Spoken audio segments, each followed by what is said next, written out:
Bueno, pues continuamos. Los que estáis al fondo podéis pasar a sentaros, que hay mucho sitio y vais a estar más cómodos.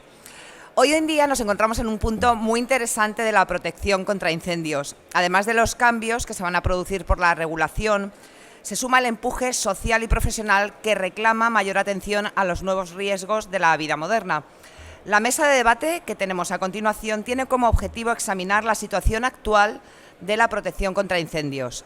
Para ello, contamos con la presencia de Santos Bendicho, coordinador del Comité Sectorial de Fabricantes e Instaladores de Sistemas de Control de Temperatura y Evacuación de Humos, Albert Grau, director del Área de Protección Pasiva de Tecnifuego, Carlos Noguera, subinspector de Bomberos de la Generalitat, jefe del Área de Prevención, Víctor Molinet Col, jefe de la Unidad Normativa y Prestaciones de los Bomberos de Barcelona, y va a moderar la mesa Luis Marín, coordinador del Comité Sectorial de Fabricantes de Equipos de Detección de Tecnifuego. Soy toda oídos para oíros. Muchas gracias por la presentación y gracias por la oportunidad de participar y poder divulgar un poco más la protección contra incendios. En concreto, vamos a hablar de edificación y sobre todo de los hogares, ¿no? Yo, para empezar, solo quería apuntar muy rápidamente algunas estadísticas, algunos datos concretos que tenía recogidos, pues tanto por UNESPA o por el informe de MAFRE, que hablan de 133.000 intervenciones en el año anterior, 235 víctimas el año pasado, 176 de ellas fueron dentro del entorno de la vivienda y del hogar, con un incremento con respecto al ejercicio anterior del 16%.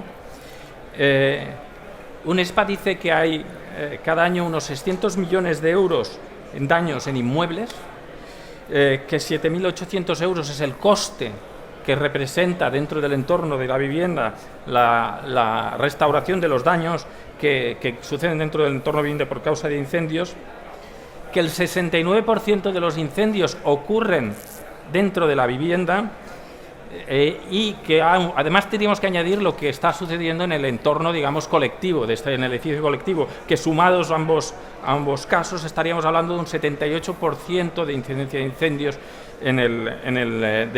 que suceden cada año, recogidos por los aseguradores, están sucediendo en el entorno vivienda. Y solo el 12% suceden en industria. Las causas son variadas, tenemos la antigüedad de los edificios, ponemos la antigüedad de estos edificios, el 40% es anterior a 1990, la esperanza de vida también, los nuevos riesgos, temas de micromovilidad, paneles solares, materiales de construcción. Solo un dato adicional: el 30% de los habitantes en España, decía una noticia en prensa, que utilizaban elementos de micromovilidad. Es una densidad, un incremento bastante grande. Incluso he podido recoger una estadística, en el caso de China, dice que los fallecidos en el entorno vivienda está creciendo un 20% debido principalmente a estos elementos de micromovilidad. Por tanto, hay muchos cambios que están sucediendo simultáneamente dentro del entorno vivienda, dentro de la edificación, y nos hemos de adaptar. Además, podemos hablar del caso de Campanar o ya antiguamente el tema de Grenfell, que nos dicen que hay cosas que están pasando que han cambiado. Lo primero que voy a preguntar es a Víctor y a Carlas si podríamos hacer un retrato de los retos que se os plantean en protección contra incendios en el entorno residencial y en general de la edificación. Sí, bueno, buenos días, gracias, Lluís.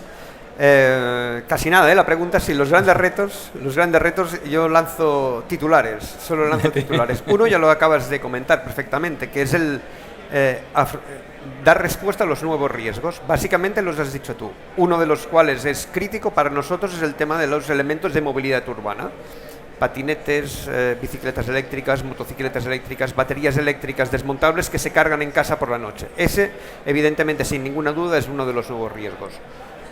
Relacionado con este, fundamentalmente tenemos el de carga de coches eléctricos en edificios en subterráneo, en aparcamientos bajo rasante. Este, sin ninguna duda, también es uno de los riesgos que todos estamos intentando dar respuesta de manera más concreta posible. Y ampliando un poquito la visión, justamente aprovechando la introducción que has hecho, me gustaría añadir que identificando justamente las personas lesionadas o afectadas en caso de incendio, ya sea heridas graves o fallecidas en incendio en los hogares, en Cataluña no tenemos personas fallecidas en discotecas, en restaurantes, sino todas son en ámbitos domésticos. Y de estas, la gran mayoría son personas mayores. Como os comentado antes, cada vez nuestra sociedad afortunadamente vive más tiempo, pero también cada vez más sola. Hay personas más mayores y más solas, y ese sin ninguna duda es uno de los grandes retos que tenemos. Una pincelada para dar también otras nuevas pases a Víctor. Evidentemente el reto es la implantación de la detección automática de incendios en el hogar, sin ninguna duda. Ese es el gran reto que normativamente tenemos que afrontar y estaremos dando respuesta a ellos. Y el último gran reto que me gustaría comentar, sobre todo por la cuenta que nos trae a nosotros, es el desarrollo pleno de uno de los grandes requisitos básicos de todas las edificaciones, pero que no está ni mucho menos desarrollado, que es el desarrollo de las condiciones de seguridad para los equipos de intervención en situación de incendio en los edificios, que es un requisito básico que está especificado en todas las normativas, pero en ningún caso está desarrollado. Si miramos el requisito básico de seguridad estructural, tenemos unos estudios fantásticos, ¿no? Eurocódigos, cálculos de resistencia al fuego de estructuras en situación de incendio, pero si nos vamos al requisito básico de la seguridad de los equipos de intervención, ahí nos olvidamos. Y ese es nuestro gran reto por la cuenta que nos trae a nosotros. Un vacío importante. Víctor. Yo me atrevería a añadir una cosa que no sé si está por encima o sobrevolando todo esto, que es que también es un reto, que es la concienciación del riesgo de incendio. Es decir, es un tema cultural. Aquí en los países mediterráneos no tenemos la misma concepción del riesgo respecto a los incendios que se tiene en los países nórdicos, en los países anglosajones, a lo mejor porque históricamente han tenido más incendios, por temperaturas más frías, necesitaban elementos de calefacción y eso, o sistemas constructivos hechos más en madera y por lo tanto que tenían un incendio que tenía peores consecuencias. Pero aquí no vemos que nuestra casa sea un sitio donde pueda pasar un incendio. No tenemos esa sensación, no tenemos ese miedo o respeto a que pase y que, por tanto, tomamos medidas para minimizar ese riesgo. Y, por tanto, cuesta que también que desde el legislador, que al hacer la normativa tenga en cuenta la vivienda como un sitio de riesgo y añada condiciones. Que también incluya cómo trabajamos los bomberos en ese entorno. Pero también el particular que diga, no hace falta que me obligue nadie a tomar medidas, sino yo mismo voy a instalar un detector de incendios porque es una garantía o es una ayuda para si hay un incendio pueda enterarme y pueda actuar. Por tanto, un reto que tenemos sobre la mesa también es un poco un cambio cultural o pensar en el incendio como un riesgo importante en el hogar.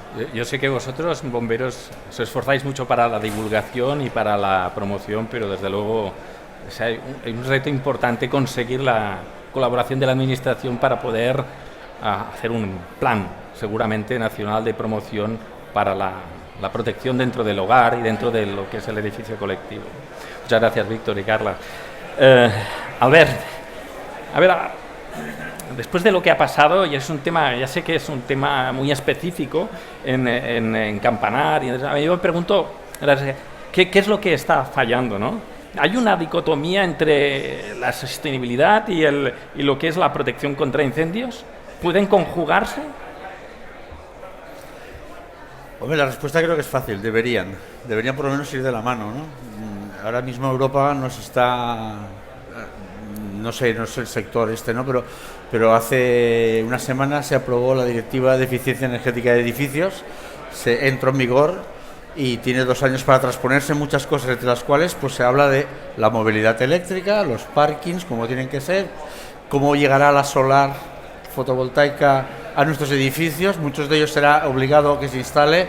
Nuestro reglamento a día de hoy, nuestro reglamento código técnico ni piensa en ello. Con lo cual, bueno, yo me engancho un poco a lo que dicen ellos, ¿no? Es decir, las cosas cambian, van cambiando. La sociedad nos lleva por unos caminos en los cuales parece que hay mucha prisa. La electromovilidad la metemos en casa sin ninguna duda, cargamos los móviles encima de la cama, bla, bla, bla, ¿no? Pero pensamos en la seguridad, hay esa conciencia que decía Víctor del riesgo.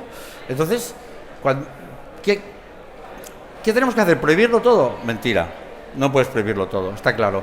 Pero sí que tienes que mirar algunos edificios de una manera distinta que otros, o según qué tipo de viviendas, de una manera distinta que a otros, o el uso de ese edificio se tiene que mirar un poco diferente del de otros. No puedes generalizar en un reglamento estatal como que tenemos, que es el de seguridad en caso de incendio, el documento básico LSI, que solamente exige en función de la altura cuando hablamos de la propagación por fachada. Mira, ahora que se ha más o menos filtrado, que no sabemos si es cierto, pero se ha filtrado que lo de Campanar, Valencia, fue una nevera, todos nos acordamos que Londres fue una nevera.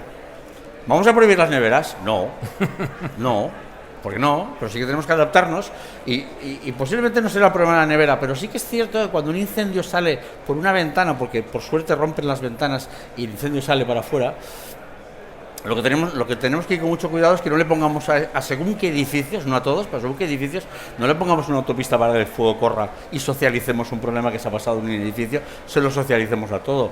Entonces, no hay que penalizar según qué materiales, pero sí que tenemos que pensar que constructivamente en los edificios de gran altura, pues las escalas de los señores equipos de intervención no llegarán fácilmente, o el urbanismo, como muy bien decía él, el urbanismo no piensa que hay que llegar, que plantar un camión, apalancarlo y meter una escala a 50 metros, o unos señores que no tienen movilidad, unos neonatos, unos residencia de ancianos, un hotel. Yo cuando llego a un hotel viajo mucho, cierro la puerta y veo vías de evacuación, si te despierta el detector, estoy seguro que no encontraré por dónde ir. Entonces, cuidado. Y también pensar en que hay edificios en los que el acceso de estos señores edificios, pues pensemos en que quizá estos edificios, que no son tantos, hay que tenerles un cariño especial. Mira, los ingleses los han bautizado como edificios sensibles. No sé si les llamaría sensibles o de alto riesgo, pero entre las dos cosas hay que concienciar al regulador para que se les exija más, y al propietario, y ojo, y permitidme que os lo diga, porque en nombre de la rehabilitación energética de edificios y la eficiencia energética, hay muchos proyectistas que no informan a los usuarios y propietarios de las viviendas del riesgo que en nombre de un reglamento relativamente laxo y por debajo de los niveles europeos les permite tener, ¿no? Entonces, creo que la información es imprescindible. Sí, bueno, tengo varias cuestiones porque a raíz de lo que le comentas, pero quizá en el siguiente turno, porque, como sabes, el Código Técnico habla de las exigencias básicas de propagación interior y exterior. Me gustaría, después hablamos de ello, si realmente creemos que se cumplen o no. Santos. Protección de rutas de evacuación. ¿Debemos asumir que los edificios residenciales no sean evacuados normalmente? Pregunta... ¿Se protegen bien esos espacios de evacuación dentro del edificio? Pregunta con polémica, leyendo estos últimos días cosas en prensa, ¿no? Y bueno, la respuesta no es probablemente única. Si nos ceñimos a hablas de edificios residenciales, como diría aquel, yo soy yo y mis circunstancias, ¿no? Tendremos claros todos que es un edificio de publicidad o concurrencia, pues probablemente la idea sería evacuar el edificio en caso de incendio, pero ¿por qué? ¿Qué circunstancias? Pues porque tenemos un sistema de detección, comunicación de alarma, tenemos planes de autoprotección del edificio, por tanto hay un conjunto que favorece las condiciones de evacuación y las posteriores condiciones de intervención de bomberos. En edificios residenciales pues no se dan esas circunstancias por varios motivos. Primero, como se ha comentado, tenemos un parque antiguo de edificios que probablemente tienen escaleras o vías de evacuación que no tienen la concepción de escaleras protegidas, especialmente protegidas, como tenemos actualmente en el Código Técnico, ¿de acuerdo? Y por eso puede ser uno de los motivos, entiendo. No tenemos detección normalmente en edificios de viviendas. Sería necesario, primero porque tú has dado los números de cifras de víctimas, yo te complementaría esos números con que el 76% de esas víctimas son por causa del humo, ¿de acuerdo? Prioritariamente las que mueren en la propia vivienda, porque no se detecta el incendio y no se avisa, y muchas de esas, si tuviera un sistema de detección propiamente en la vivienda, pues podríamos salvarlas.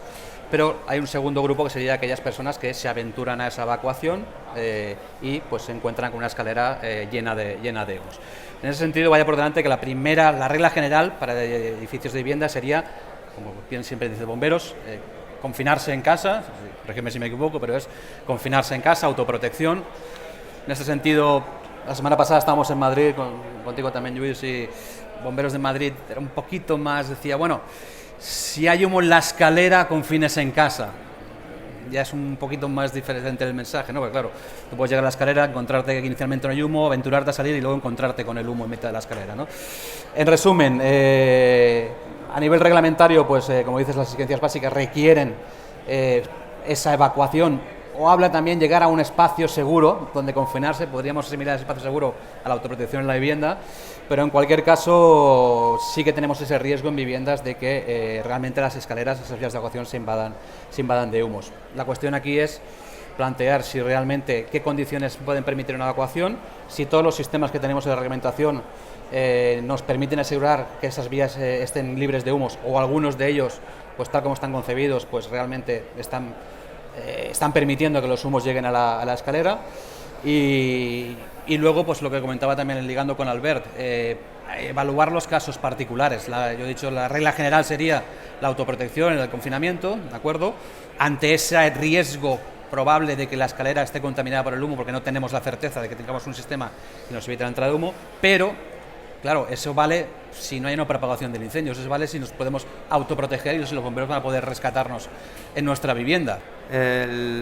Estamos a la cola de países europeos vecinos, estamos a la cola en este sentido, y la detección automática en alguno de sus formatos, tampoco ahora es cuestión de analizar en qué formato es recomendable el tema, pero sin ninguna duda ese es el gran reto que tenemos a corto plazo, la implantación. Justo con lo que estaba diciendo Víctor, de divulgación, de explicar el porqué, es necesario que todas las viviendas, tanto las existentes como las que se van a construir a partir de ahora, estén protegidas con un sistema de detección automática de incendios. En alguno de sus formatos, no vamos a definir el cual. Eso para mí es uno de los grandes retos a corto plazo que tenemos como sociedad, y más específicamente desde el ámbito de prevención de incendios en breve. Sí, totalmente de acuerdo. La detección de incendios creemos que es el avance necesario inmediato, precisamente por eso, porque ya somos la excepción en Europa, no la única, pero somos la excepción respecto a tener regulación sobre detección contra incendios en los hogares. Creo que tienen que ir las dos cosas juntas, digamos. La obligación normativa de que haya detección, porque solo la recomendación es útil, es decir, habrá gente que hará caso y se instalará en su casa un detector, pero si no va acompañado de una obligación normativa, nos cuesta dar ese paso, al menos de forma masiva. Por lo tanto, necesitamos que la normativa lo regule al menos para los edificios nuevos. Ya veremos qué podemos hacer con los existentes. Una campaña de divulgación muy potente, es decir, hacer llegar a la sociedad que es necesario instalarse un detector de incendios en casa, que es una garantía cuando estamos durmiendo o para personas vulnerables de aviso de incendio, de darnos cuenta de que tenemos el incendio y tener capacidad de reacción. Y tal vez también el tercer elemento que hay que tener en cuenta es que a lo mejor habrá gente que le tendremos que ayudar a hacer ese paso, a lo mejor gente mayor, hogares con rentas bajas, pero a lo mejor habrá que habilitar de alguna manera alguna subvención o alguna ayuda para poder llegar a todos los hogares, ¿no? Pero es necesario dar ese paso y cuanto antes mejor. Una inquietud. ¿Trabajáis solo en Barcelona? ¿Tenéis contacto en otros países? ¿A nivel estatal hay un plan? ¿Podrías explicarnos? A mí me consta que sí que estáis trabajando duramente por ello, pero gustaría que lo explicarais un poco. Sí, se está trabajando. El equipo responsable del vigente Código Técnico de la Edificación tiene el encargo y está trabajando intensamente en la modificación de los requerimientos normativos para los edificios nuevos específicamente en el ámbito de detección de incendios en los edificios residenciales, de aplicación para los edificios nuevos. Eso, evidentemente, el gran parque edificatorio que tendremos en todo el Estado, no solo en Cataluña, sino en todo el Estado español, los edificios nuevos son una minoría y van a ser una minoría porque el gran parque edificatorio es existente, con lo cual que vamos a poder solucionar, empezar a trabajar en los nuevos, eso está muy bien, pero tenemos también el parque edificatorio existente. Se está trabajando, el equipo redactor y responsable del código técnico está por la labor. Nos han escuchado a los cuerpos de bomberos, no solo a nosotros, Barcelona Generalitat, sino también a otros cuerpos de bomberos equivalentes del Estado, y porque estamos todos teniendo la misma inquietud y las mismas necesidades. Así que sí, se está por la labor. Excelente, es una buena noticia. Albert, volviendo a la pregunta de antes, y de paso, ya a lo mejor me podrás explicar también si se está trabajando como comité y a nivel con otras asociaciones, tal vez, o como comité dentro de Tecnifuego, o bien a nivel de administración. Yo no estoy seguro que las exigencias se estén cumpliendo. Ya me dirás que, dados estos hechos, igual es un tema muy específico y puntual lo que ha pasado en Campanar, pero tenemos otros huecos. Es decir, el código técnico pone estas exigencias, pero no sé si la regulación las cubre. Y quizá esta cuestión también se la traslado después a Santos con respecto al tema de las vías de evacuación. ¿Qué me dices? A ver, exigencias del código técnico.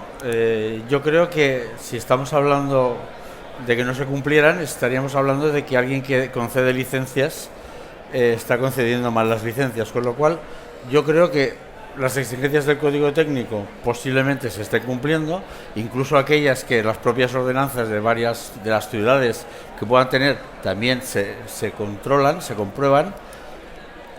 Otra cosa es que sean suficientes para poder decir que tenemos un parque seguro, que construimos de manera segura o que rehabilitamos de manera segura. Ese sería el gran debate, yo creo, porque si antes tú hablabas un poco de cómo se construían los países nórdicos, ¿no? ¿Cómo hemos construido en España toda la vida? Ladrillo, caravista, mortero, piedra, material que no transmitía ningún problema por fachada. Si había un incendio en el interior de una casa, en condiciones normales, como también quería de ladrillo cerámico por el interior, aquello quedaba como todo muy confinado. Ahora, el problema, en base a la sostenibilidad y a la exigencia europea de independencia energética, eficiencia energética, etcétera, pues estamos, en el mismo código técnico lo permite, es hablando del ¿cómo se llama? Empeoramiento, pero tiene un nombre, bueno, la capacidad de empeoramiento, te permiten empeorar hasta el nivel en que el código técnico lo permita. A ver, no, si mejoramos en eficiencia energética, mejoramos. No hacemos edificios ni rehabilitamos edificios para que empeoren energéticamente, pero permitimos que empeoren desde el punto de vista de la seguridad. Vuelvo a lo de antes. Eficiencia energética y seguridad tienen que ir de la mano. No te puedes dejar avanzar en una y la otra dejártela atrás. Yo creo que lo que hablaba antes, ¿no? En ningún caso hay que criminalizar a nadie. Todos los productos tienen su mercado, pero hay edificios que necesitan edificios y usos de esos edificios y ocupantes de esos edificios que necesitan una mirada más especial. Es decir, ahí, cuidado. Porque hay señores que tienen que intervenir si hay un problema, que por suerte no hay muchos, pero cuando lo hay es gordo y tiene mucha visibilidad. Entonces, ahí pongamos la vista crítica. Y en los otros, el riesgo cero no existe. Es demagógico decir, pero minimizarlo es a lo que tiene que tender el código técnico. Y cuando haces un benchmarking europeo, porque ellos lo dicen, que en algunas cosas se hable y se acepte que vamos a la cola de Europa. Bueno, se acepte, no sería lo adecuado. Que lo tengamos y dice, bueno, vamos a ver si podemos conseguir cambiarlo, pero es que no solamente es en la detección, es que en cómo rehabilitamos, en qué capacidad o qué exigencia tienen nuestras fachadas, también estamos a la cola de Europa en según qué soluciones constructivas. ¿Por qué nos queremos parecer a toda Europa en casi todo? Desde que hemos entrado en Europa, los países del norte, si nos cogemos los meridianos, todos aquellos que tiran para el norte nos gustan, son los países a los que nos queremos parecer. Si haces una comparativa, estos señores tienen mayores exigencias desde el punto de vista de la combustibilidad de materiales. Si te miras a los del este, que son aquellos que siempre hemos sido, estos son los díscolos, estos son los raros, estos vienen a saber dónde vienen y tal, es que también Rumanía ha llevado ahora mismo a Europa una propuesta de cambio reglamentario desde el punto de vista de seguridad contra incendios, en las que ni hospitales ni escuelas planta bajo +1 pueden utilizar materiales combustibles, que donde se instale cubiertas fotovoltaicas o se instalen materiales fotovoltaicos se tiene que pensar muy bien o lleva una ingeniería contra incendios asociada para ver qué materiales se deben utilizar.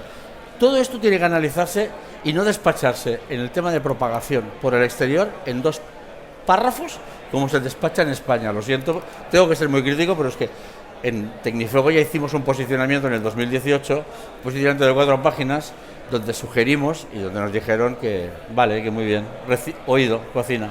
No, frente a hechos como el de Campanar, que ya os digo, me recuerda al caso de Grenfell.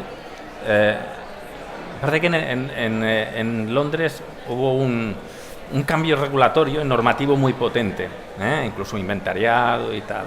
Ojalá esto pueda suceder. Supongo, seguro que hay muchas instituciones, pues seguro que están trabajando ahora en ello, pero podemos esperar que en España suceda una cosa así. Yo creo que esto tiene que llegar porque no tiene sentido que sigamos a la cola de Europa. Me sumo a ellos. Tiene que llegar. Entonces, creo que las asociaciones tenemos la obligación de ir a llamar a la puerta correspondiente para decir, oiga, hay esto, unirnos, no ser el ejército de Pancho Villa que cada uno va y llama, yo quiero hablar de mi libro, no. Unámonos, encontremos puntos comunes y vayamos a decir, oiga, no le decimos que lo cambie, revíselo y pregunta a los expertos, que pueden ser estos señores y pueden ser otros, pero pregunta a los expertos, porque esto es necesario, no puedes estar a la cola de Europa. Y otra cosa, permíteme, creo que necesito decirlo. El Código Técnico de la Edificación Española tiene en todos los documentos básicos el control de la ejecución. En el DBSI no se habla del control de la ejecución por ninguna parte. Se habla de ensayos, se especula sobre qué ensayos, tal, pero nadie está obligado a controlar la ejecución por culpa del DBSI, por exigencia del DBSI. Joder, cuando hablamos de que según cómo se juntan, según qué materiales tenemos un problema, habría que habría que vigilar muy bien la ejecución, ¿no? Eso también es un tema que habría que avanzar. Muchas gracias. Santos. Hoy he leído un hecho, también luctuoso, desgraciadamente lo que intentamos es proteger para que no suceda. Un incendio en Madrid, creo que fue. El incendio se ha originado en la primera planta. En este caso habían unas obras. Parece ser que las obras normalmente en el edificio puede ser una de las razones para que se produzcan ese tipo de conatos. Pero el problema es que quien ha sufrido el impacto de la forma más dura ha sido los residentes que estaban en la tercera planta, no en la primera, no, en la tercera planta, por intoxicación de humo. Entonces los bomberos, a pesar de todos los esfuerzos, al bebé de 9 meses no ha podido recuperarlo, ¿no? Vuelvo a preguntar lo mismo. Ya sé que es un hecho puntual, pero ¿se trata esta exigencia básica de evacuación para el entorno edificio y vivienda de alguna forma? ¿Podemos hacer algo? ¿En qué estáis trabajando? A ver, a nivel reglamentario, pues el marco evidentemente es el código técnico y el código técnico tipifica en función de la altura, en este caso, de edificios y viviendas. Por debajo de 14 metros no especifica nada en particular para la protección de las escaleras. Entre 14 y 28 metros os habla de escaleras protegidas y a partir de 28 especialmente protegidas. Ahora bien, dentro de esa protección de escaleras protegidas, especialmente protegidas, el código técnico pues aborda 3 posibles soluciones. Una de ellas es tan sencilla como una ventana practicable, dice, que alguien tiene que ir a abrir, ¿vale? Por tanto, dentro de la vía de evacuación, por tanto, está asumiendo que el humo va a llegar dentro de la vía de evacuación. Primera pregunta sería, ¿tiene sentido llamarle eso protección frente al humo, cuando estás asumiendo que el humo va a entrar dentro de la vía de evacuación? La segunda solución es un sistema de conductos de entrada y salida de aire, que también se basa en que el aire entre, y la tercera es un sistema de presurización diferencial que se basa en que el humo no entre en la escalera. Las tres soluciones están contempladas en el código técnico. A partir de aquí la primera pregunta sería, ¿tiene sentido todas esas tres soluciones para cualquier tipo de edificio? Respondo, por ejemplo, acogiéndome a la instrucción técnica de bomberos de la Generalitat, que tiene, que en este caso, para edificios de gran altura, creo que es a partir de 50 metros, en las cuales pues se exige la tercera solución, porque contempla que es la solución que aporta más grado de seguridad, ¿no? Esto en cuanto a situación de edificios, código técnico, vamos a decir, o nuevos que se vayan a hacer. Lo primero que tendríamos que plantearnos en cuanto a exigencias reglamentarias es, uno, si esos límites que tenemos de altura tienen sentido o tenemos que ser más estrictos en la aplicación de alguna de esas tres soluciones. La solución de protección frente al humo de esa vía de evacuación es la misma en un edificio con una escalera protegida o especialmente protegida. La única diferencia es la inserción de un vestíbulo previo, que sí tiene ventajas frente a evitar la propagación del humo, pero al final es la misma situación. Bueno, sabemos que hay esas tres soluciones, pues creo que a nivel de código técnico habrá que pensar en ser más estrictos. Con los edificios existentes y que no sean del código técnico, vamos a decir, anteriores, pues claro, ahí tenemos un problema en el cual pues que no tenemos ninguna garantía de esa propagación del humo. También es muy importante hacer hincapié en poner esas barreras a la propagación del humo, el buen acabado de las sectorizaciones de los elementos de evacuación, paredes, cerramientos, las puertas, lo que siempre bomberos habla, el cerrar la puerta al humo, ¿no? Cuando evacúas de tu casa y hay un incendio, lo primero que deberías de hacer es cerrar la puerta. Claro, nadie está pensando cuando está saliendo de su casa en cerrar la puerta, ¿no? Pero está demostrado que es un elemento fundamental para evitar esa propagación del humo y que esas vías de evacuación no se invadan del humo, si no queremos realmente instalar un sistema que realmente nos asegure esa protección. En ese sentido, creo que bomberos de la Generalitat y Barcelona, había hablado también con bomberos de Madrid, la posibilidad de cierrar puertas automáticas en puertas de vivienda, estos famosos cierres de giro libre, creo que se llaman, que bueno, son cosas que se pueden pensar en soluciones para estos edificios anteriores al código técnico, pues pensar en soluciones, como digo, compensatorias para mitigar esa propagación del humo a la escalera. Las soluciones técnicas existen. Y luego, pues bueno, estos edificios particulares que decíamos que puedan tener ese riesgo especial, edificios de gran altura o con propagación, pues analizarlos caso a caso. Creo que ahí tenemos que, por delante, una labor de identificar esos edificios con riesgo y analizarlos, hacer un análisis de riesgo exhaustivo y ver qué medidas específicas tenemos que tomar en cada uno de ellos. En definitiva, soluciones existen. Yo he dicho al principio que la medida tiene que ser quedarse en su casa.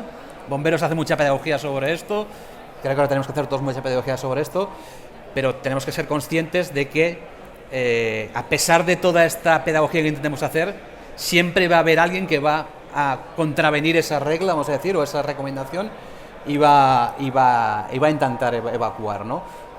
A partir de ahí tenemos que pensar, si asumimos esa situación de que va a haber siempre alguien que va a intentar evacuar, si somos más estrictos en la exigencia de medidas para garantizar esas escaleras libres de humos.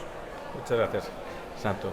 Pues un poco, la siguiente pregunta ya os la ha anticipado Santos, casi os una invitación, ¿eh? Sería el protocolo que recomendamos a nivel de protección dentro del entorno residencial, de edificios colectivos, edificio individual. Y os hago una más, porque no hemos hablado del tema de bajo rasante, sobre todo en el tema de aparcamientos, que es lo que os estáis encontrando. Entonces, ya sé que son dos temas distintos, pero así os podéis repartir un poco el tema y nos ilustráis de cómo estáis trabajando. Bueno, si quieres, mira, yo me cojo el último tema en el que, bueno, estamos trabajando bomberos de Barcelona, llevamos un tiempo, bomberos de la Generalitat también ahora está trabajando, porque bajo rasante no es un problema de evacuación muchas veces, o de que tengamos víctimas en incendios de aparcamiento. A ver, puede que tengamos alguna, pero es una cosa muy poco probable, hay muy poca gente y generalmente las distancias para evacuar son cortas. Pero el problema cuando tenemos un incendio en un aparcamiento, por ejemplo, es la intervención de bomberos. Cuando ha pasado ya unos minutos, tenemos un fuego altamente desarrollado y tenemos que entrar en una zona donde vamos a tener alta temperatura, muy baja visibilidad y riesgo de perdernos, de que la extinción se alargue mucho incluso en grandes incendios que hemos visto recientemente en aparcamientos públicos, como en el aeropuerto de Luton, en el aeropuerto de Stansted en Noruega, si no recuerdo mal, podemos tener hasta 300 coches quemando, cosa que hace prácticamente inviable el acceder a esa instalación. ¿Qué podemos hacer para evitar eso? Pues ahí tenemos otro recurso, que es los rociadores automáticos de agua, y creemos que en plantas bajo rasante son garantía de nuestra intervención y también garantía, ya no solo pensando en nosotros, sino también en los bienes. Es decir, al final, si tú tienes tu vehículo aparcado en un parking, querrás que si pasa algo esté más seguro, que haya muchas menos probabilidades de que haya daños, tanto al vehículo como a la propia infraestructura, porque un incendio potente en un parking puede poner en riesgo la estructura y puede suponer el cierre de ese elemento, o incluso poner en riesgo el edificio que está encima. Por tanto, es también un reto el pensar con la incorporación de la nueva movilidad en la seguridad en los aparcamientos, en las plantas bajo rasante. Sí, sí. Rociadores a partir de primera planta bajo rasante. Sí, en Barcelona ya lo pedimos desde la tercera, es decir, tercera bajo rasante ya es obligatorio desde el 2008, pero vemos que cuanto más abajo más complicado, eso es cierto, pero ya la que estás bajo rasante, que el humo acumulado le va a costar mucho salir, aunque tenga un sistema de evacuación de humos, pues ahí el rociador, entre incendios con rociador y sin rociador en aparcamiento, en la semana pasada tuvimos dos vehículos incendiados en dos parkings, en dos plantas menos dos. Uno tenía rociadores y el otro no. El que tenía rociadores solo daños en el capó del coche, que sí que quemó y activó el rociador, es decir, hubo un incendio, pero quedó en poca cosa. En el otro quemaron 3 coches. Bueno, pues es muy diferente. Y la estructura en riesgo, con lo que hubo que cerrar una zona del aparcamiento. Luego me lo comentas después de que nos explique, Carlos, es cómo actuáis para el control en parking, para vehículo eléctrico o para, en general, cuál es el plan de actuación, cómo lo estáis haciendo, cómo lo estáis logrando controlar. Carlas, el próximo. Esta pregunta, si queréis, la hablamos también ahora o como quieras. La extinción del incendio del vehículo eléctrico es más o menos la misma que el vehículo de combustión interna. El problema del vehículo eléctrico es la reignición, porque si no haces nada, en 20 minutos, en cuarto de hora, 20 minutos, ese vehículo vuelve a quemar, la batería sigue haciendo sus reacciones químicas internas y no se paran, con lo cual es la reignición. Es decir, ese vehículo lo tienes que sacar. Pero ¿cómo sacas un vehículo con los neumáticos fundidos de una planta -3? No lo sacas. Bueno, sí, se puede sacar, pero cuesta más. Claro. No en un cuarto de hora. ¿Vale? Entonces ese es uno de los grandes retos. Ahí es necesario los sistemas de extinción automática, que me atrevería a decir que van a tener que ser generalizados en todos los edificios en bajo rasante. Y hablando de lo que decíamos antes, cuando la única manera que tenemos efectiva para garantizar seguridad de los equipos de intervención en muchos edificios, ya sea en bajo rasante o en sobre rasante, es que el incendio sea pequeño. Claro. Y que el incendio sea pequeño solo lo podemos garantizar con existencia de rociadores automáticos. Eso es un titular que hablaremos, no en otra tabla redonda, sino en otra jornada técnica que tendría que ser más extensa. Y en relación a lo que comentabas antes de las actuaciones en edificios sobre rasante, en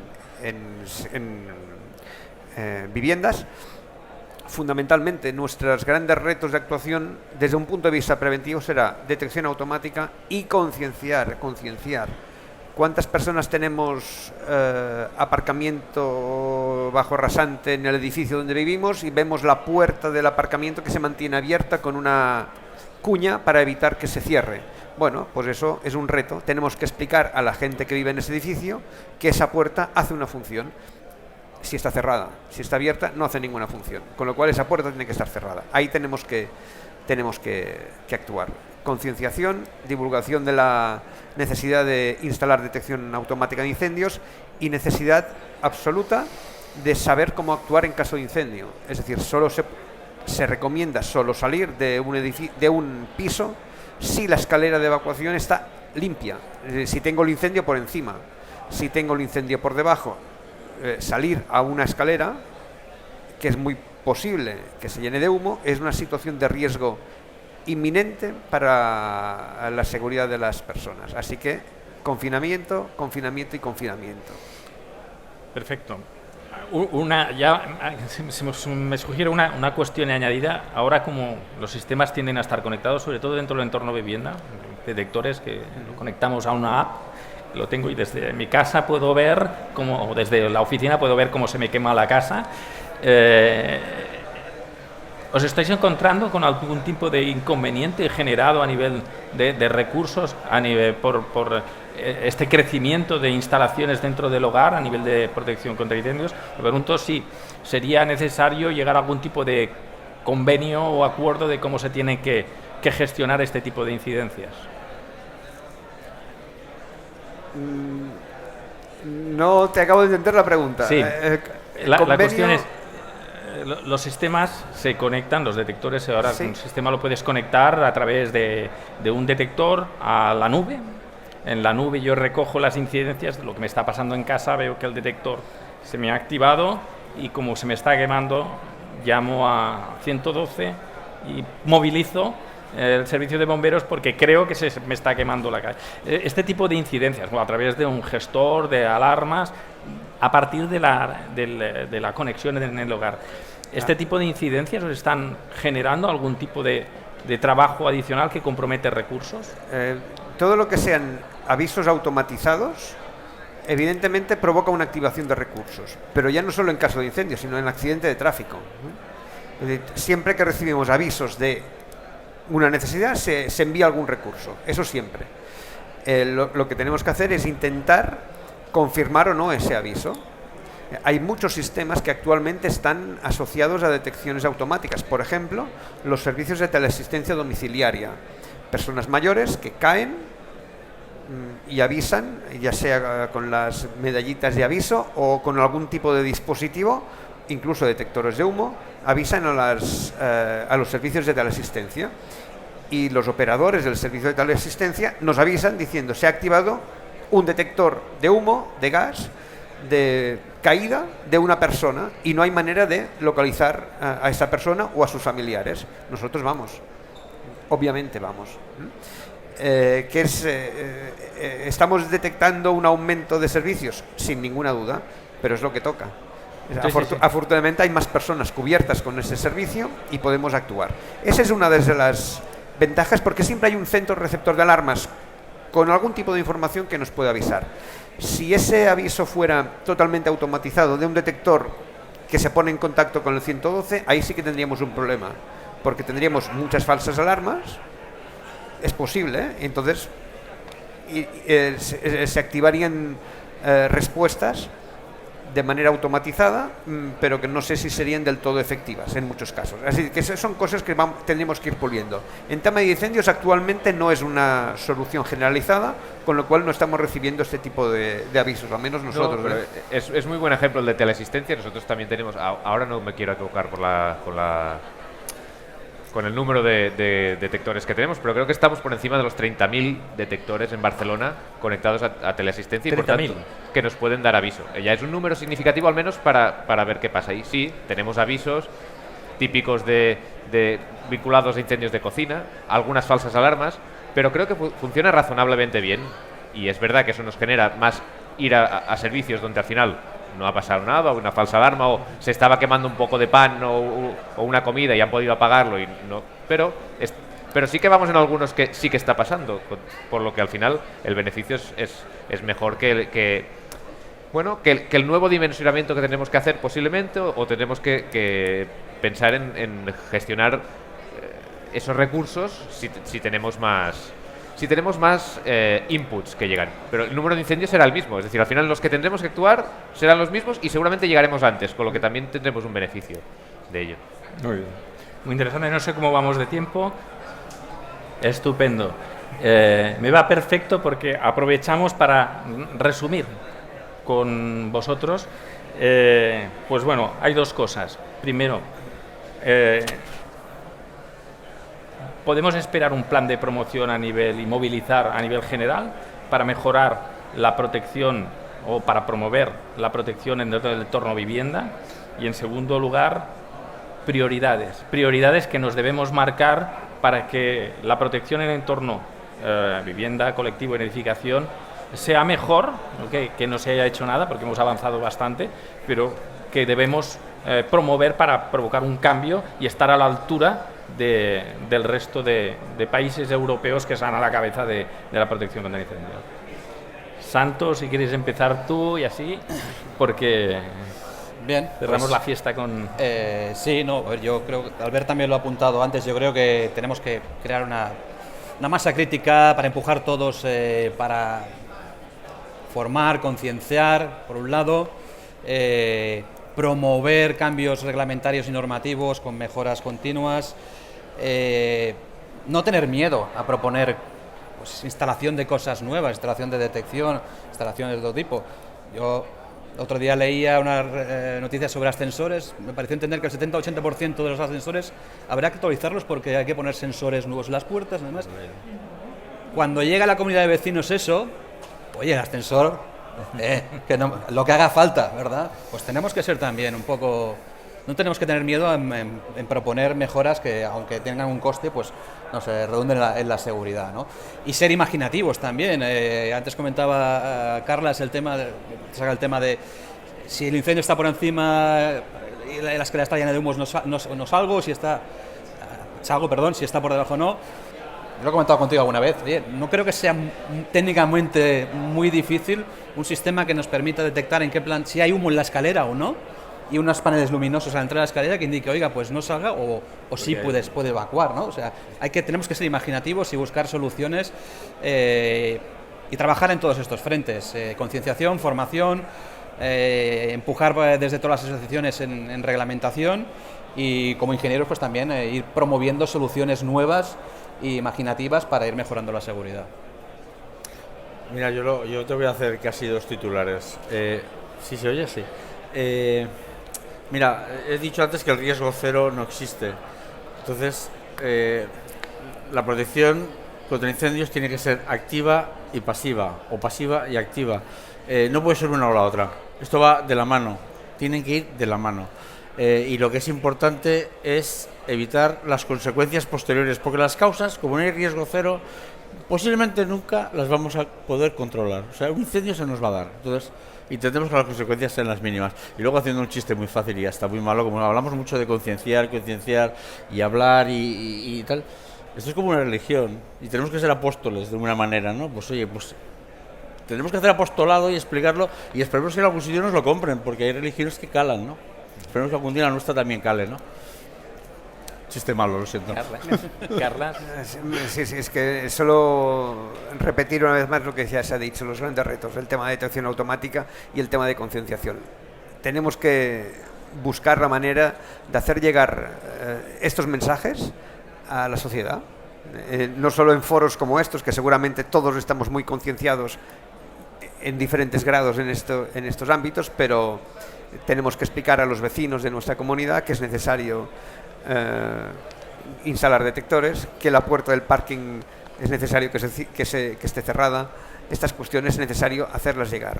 Evidentemente con los medios de comunicación, ya sea digitales o a través de televisión o radios o como sea, es necesario buscar algún tipo de campaña informativa para hacer llegar estos mensajes. Y evidentemente con la ayuda de todos, de las asociaciones profesionales, de los profesionales que están trabajando, de ingenierías, etcétera, etcétera.